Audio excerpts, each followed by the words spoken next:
Klaim bendungan Tukul rancangan SBY, Andi Arief ditabok berita Gunung Padang. Penulis, Niha Alif. Sudah jatuh tertimpa tangga pula. Itulah gambaran Cikeas beserta anak buahnya. Saat ramai-ramai isu kudeta, dengan telak Jokowi malah meresmikan bendungan Tukul di tanah kelahiran SBY.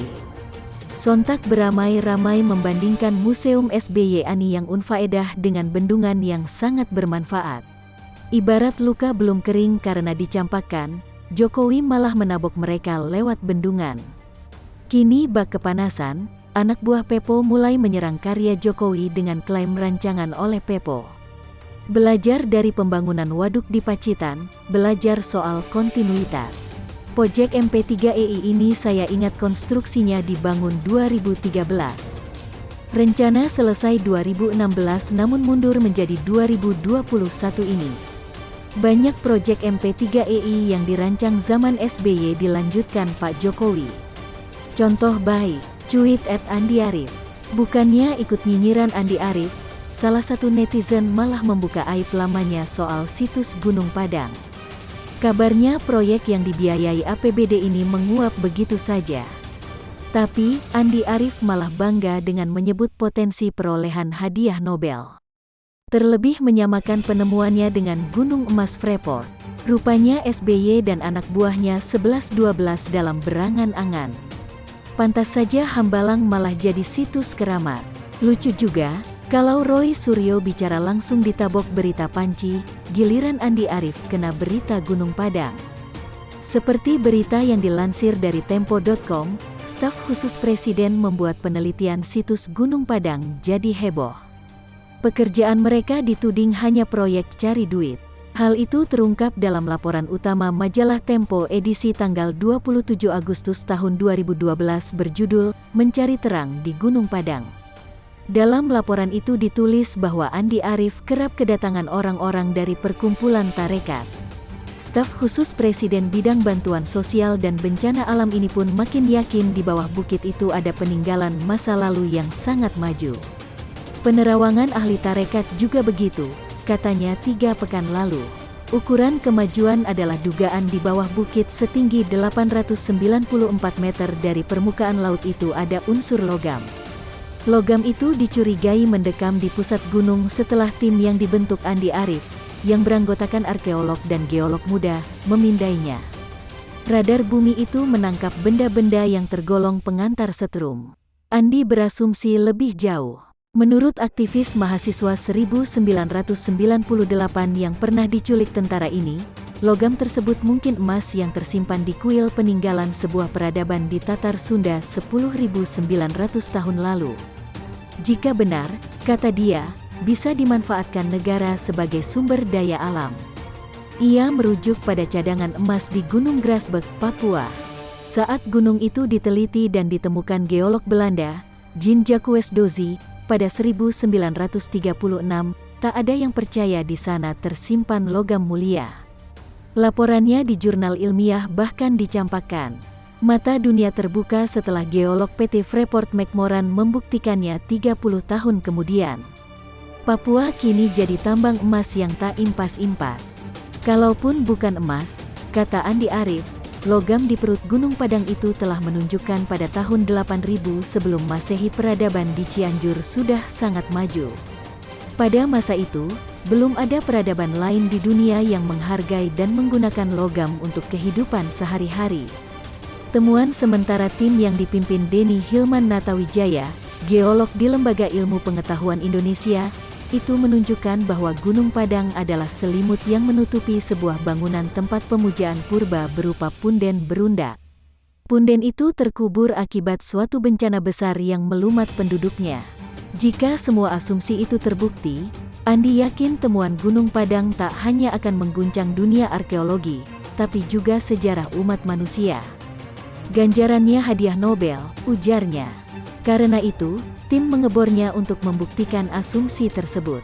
2 sampel yang diambil dari kedalaman 2 meter lalu diuji laboratorium Badan Tenaga Nuklir Nasional, yang menunjukkan umur karbon itu 4.700 dan 10.900 tahun. Jika kelak penelitian ini berbuah Nobel, kata Andi Arief, pemerintah mesti mengganti biayanya berlipat-lipat. Inilah hebatnya SBY dan kroni-kroninya dalam menghamburkan uang negara. Harusnya cuitan SBY yang menyebut bencana alam akibat keserakahan manusia ditujukan pada dirinya. Lihat saja perizinan lahan terbesar sejak reformasi terjadi saat kepemimpinannya. Kini malah terungkap Museum SBY Ani didanai Bupati Pacitan dari kas daerah senilai 9M. Kalau saat tak menjabat saja masih serakah menggarong, bagaimana saat menjabat dulu? Bisa-bisa banyak uang negara disedot tanpa ketahuan. Jokowi memang hebat, cukup diam, Demokrat yang penasaran setengah mati. Apa yang menjadi ciri khas dari Presiden Jokowi? Kalau pembaca simak baik-baik pasti akan menyadari kalau Jokowi orangnya sangat santai, kalem dan cenderung diam. Tidak bising. Kalau dalam dunia balap, Jokowi ibarat memiliki knalpot halus, suara kecil, bukan suara bising dari knalpot racing. Setiap kali ada isu yang panas, Jokowi cenderung tidak reaktif, sesekali merespon dengan santai, bahkan sering tidak merespon sama sekali. Sesekali terlihat agak kesal, tapi tidak sampai terlalu lebay. Ini sangat berbeda dengan Ahok yang cenderung berani ngegas dan meladeni setiap tudingan yang dialamatkan padanya.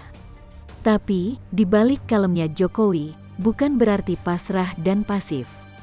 Jokowi lebih banyak bergerak di balik layar. Tanpa banyak bicara, tahu-tahu sudah selesai masalahnya. Mungkin pembaca sudah tahu ilustrasi merebus kodok yang identik dengan Jokowi. Kodok digiring masuk ke air dingin, lalu pelan-pelan dipanaskan, sehingga tak sempat keluar dan jadilah kodok rebus. Kalemnya Jokowi juga terlihat dari saat menyikapi isu kudeta yang terjadi di Partai Demokrat. AHY selaku ketum partai, memimpin langsung konferensi pers dan mengungkap itu semua. AHY meminta Jokowi klarifikasi setelah mengirimkan surat, karena ada nama Muldoko sebagai kepala KSP yang masuk dalam lingkaran pemerintahan Jokowi. Jokowi tidak bersuara sedikit pun. Menteri Sekretaris Negara Pratikno mengatakan, pihak istana tak perlu menjawab surat yang dilayangkan AHY, karena surat tersebut terkait dengan apa yang terjadi di internal Partai Demokrat. Kami rasa kami tidak perlu menjawab surat tersebut, karena itu adalah perihal dinamika internal partai, kata Pratikno. Pratikno mengatakan, surat yang diantarkan Sekjen Partai Demokrat itu berisikan persoalan konflik internal Partai Demokrat. Sehingga Presiden tak bisa memasuki ranah politik internal partai tersebut. Itu adalah perihal rumah tangga internal Partai Demokrat dan semuanya sudah diatur dalam ADART, katanya. Sekjen Partai Demokrat, Teguh Rifki Harsha mengatakan, pihaknya menghormati keputusan Presiden Jokowi yang enggan menanggapi perihal surat permintaan klarifikasi yang dikirim AHY. Rifki memandang dengan tidak ditanggapinya surat tersebut, mengartikan masih adanya teka-teki tidak terjawab terkait gerakan pengambilalihan kepemimpinan Partai Demokrat, GPKPD. Meskipun, dengan tiadanya penjelasan Presiden Jokowi tentu masih ada teka-teki yang tersimpan dalam pikiran masyarakat.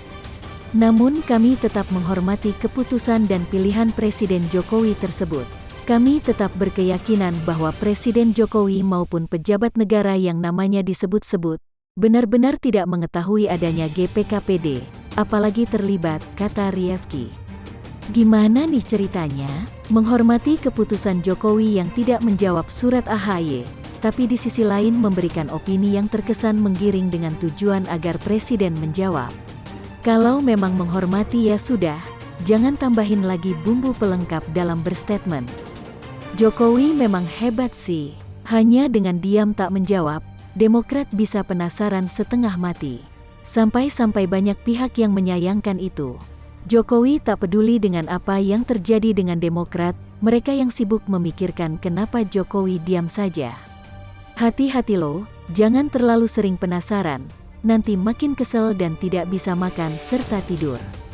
Kalau Jokowi tak menjawab dan masih ada teka-teki yang belum terjawab, itu tugas ketum partai. Masa Jokowi yang turun tangan? Jokowi bukan ketum Demokrat, lu yang tuding, harusnya lu yang cari tahu di mana masalahnya, bukan memaksa yang dituding untuk cari tahu. Ibarat saya menuduh orang lain maling, dan saya meminta dia yang membuktikan sendiri. Semakin banyaknya tekanan kepada Jokowi untuk menjawab surat dari AHY, semakin saya yakin kalau Jokowi memang seolah mau dipancing untuk bersuara. Dari situ, akan ada gorengan baru, akan ada semacam penggiringan opini yang lain. Tujuannya, kemungkinan mau play victim atau memainkan drama terzolimi seperti yang sering dilakukan SBY. Terzolimi, lalu curhat dan prihatin, lalu berharap masyarakat kasihan dan memberikan simpati. Jurus mendongkrak popularitas dan image yang sudah basi, tapi masih saja terus dilakukan. Kalau SBY dulu melakukan ini, mungkin masih efektif. Sekarang rakyat sudah makin cerdas dan melek politik meski masih ada lugu juga.